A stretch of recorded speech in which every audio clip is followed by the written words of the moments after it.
When we first moved to Maryland, we lived in a very upscale neighborhood, and Lea became friends with a girl up the street, and that they would ultimately become best friends. It was a quiet neighborhood, really nice people.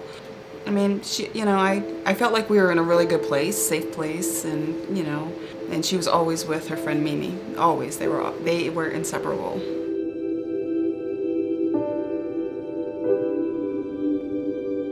Lea was really an outgoing kid. I'm a single mom, so she was very helpful around the house. She helped with her sister. She was on the honor roll at school. She was a cheerleader. She had a lot of friends. People were drawn to her. She was really friendly.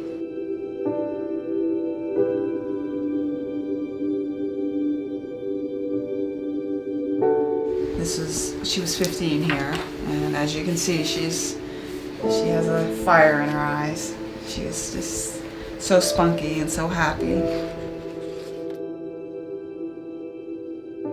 And Lea was at Mimi's house. She was over there, had been over there all day long.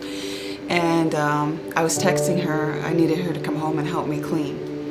And I was upset with her. Then she asked if she could spend the night over there, and at this point I was just totally frustrated with her, and I said she could. And I was getting ready. It was around 9 p.m. I was getting ready for bed because I had to get up and go to work the next day. And I got a call from Mimi's mother, and she said that they had busted down the door into Mimi's bedroom, and both the girls were unconscious, and Lea was foaming at the mouth.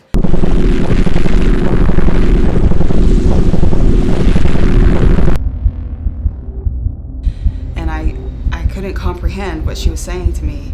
And she said she had called 911, and all I could do was scream into the phone, "Don't let them take Lea." It was just like I'm like, just don't let them take Lea. By the time I got there, there were emergency vehicles everywhere. There were ambulances and fire trucks and police cars. And I remember just jumping out of the van and running into the house screaming, "Where's Lea?" And a policeman intercepted me, and he's like, "Ma'am, you need to calm down. You need to calm down." And a policeman said, "Ma'am, I think you are going to want to meet us at the Shady Grove emergency room."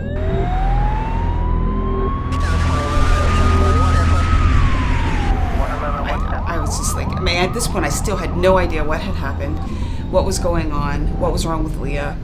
So I jumped in my car with Mimi's mother, and we drove to Shady Grove emergency room.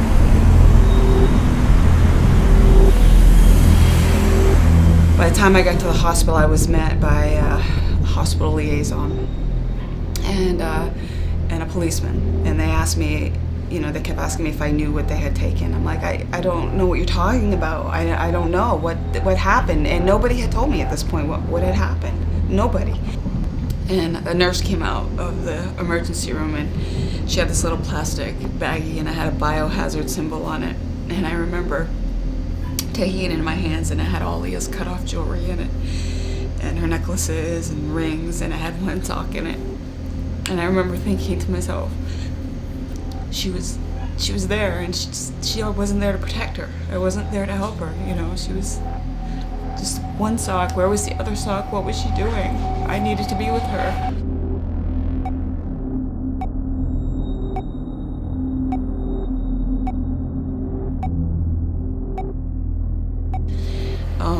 Lea eventually went into cardiac arrest for 8 minutes, and she suffered an anoxic brain injury. And they asked me if I wanted to see her, and I did, but I wasn't prepared for what I was about to see. She was so swollen. She had tubes coming out of her. I didn't even recognize her. And I just was sobbing, and I was crying for her to come back to me, and please don't leave me. I just kept telling her, I can't live my life without you. Don't leave me. Don't leave me.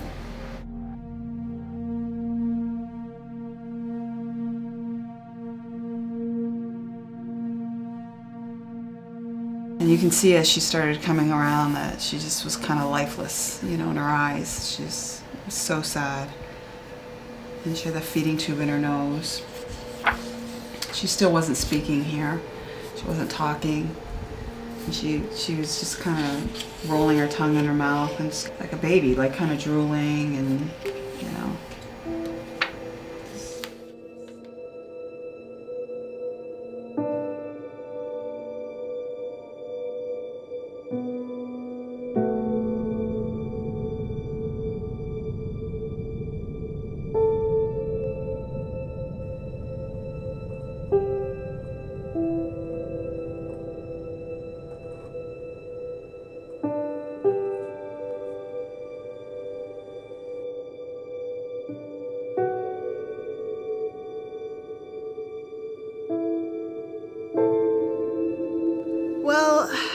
honestly don't really remember much. Shortly before I had my accident, I know my friends told me that I did and said things that I'm like, what are you talking about? Like, that didn't, no.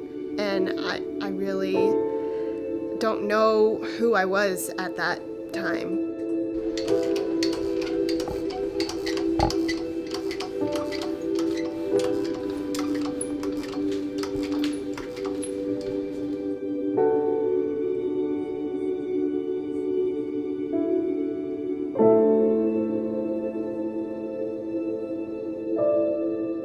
You know, at the time, I was kind of feeling like lost in the mix, sort of, you know, feeling like, okay, I have all these friends and like we go out and hang out and, you know, have fun, and I still feel like so empty. And I thought that, you know, I could fix it myself. All I had to do was, you know, go out and have more fun and go hang out with more people. And I just think that I was in such a dark place that I couldn't see anything.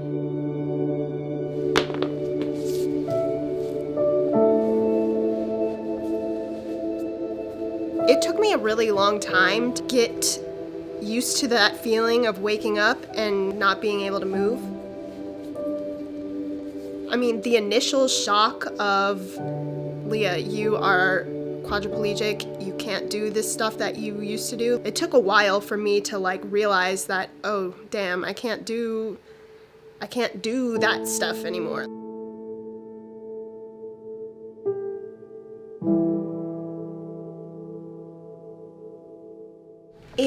My tattoo is starts with EKG lines. I say that was when my heart stopped, when I had my accident, and then the last EKG lines are, you know, when my heart started beating again and I came back, and you know, I'm still here. God has more in store for me. And I've been having a lot of dreams about God lately, so he must really think I'm special. What does God say to you? He says I asked him for forgiveness, and he said he would forgive me. And that was pretty weird, if you ask me. But it's good, I guess. You are special. Of course you're special. You're his angel, just like you're mine. He must really like me a lot.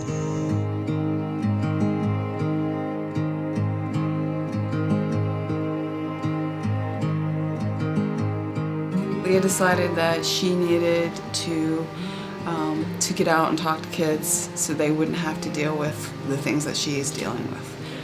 And she told me when she was in the hospital, she's like, Mom, God spoke to me and told me that I needed to go out and I needed to speak to people about this. And I said, okay, I'll do what I can do and see what I can do to make it happen. God, I'll start on the bright side. Caught a glimpse of the first light.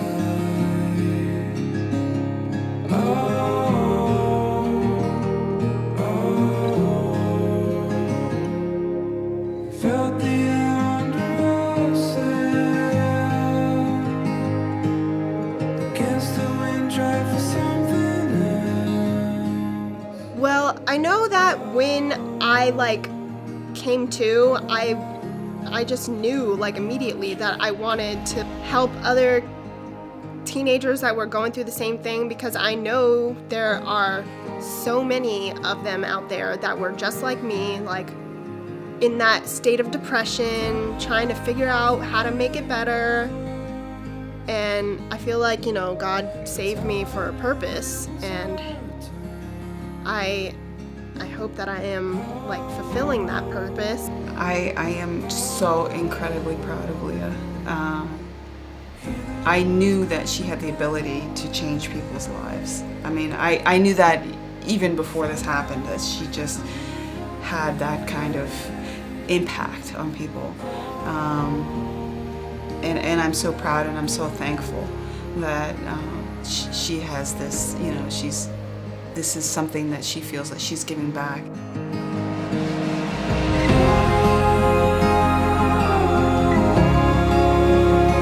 I see the world through different eyes.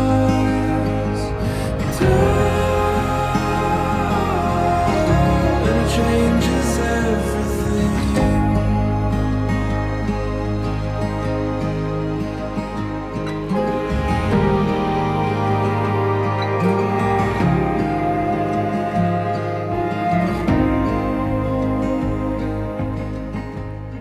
I'm here to tell you that every decision that you make, be it good or bad, affects everyone around you, everybody in your life that loves you, your friends are, everybody around you.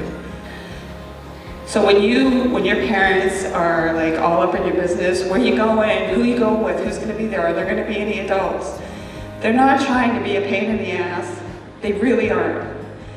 They just want to protect you because you are the loves of their life. So the next time they ask you where you're going, tell them where you're going. In case you need help, in case you need somebody to go and protect you, that's what your parents are gonna do. I wish Lea would have called me and said, Mom, I need you. Because I would have been there. In a different life. Be free, like, you know, get up, stretch, you know, open your arms wide and realize that not everybody gets to do that. Realize the little things and be grateful for them. Being free of drugs and alcohol and substances and free of depression, you know, anxiety, thoughts of suicide, all of it, being free of all of that. You know, people are there for you and you have to reach out. You have to say something. And, you know, I try to really, from the bottom of my heart, tell them it's going to be okay.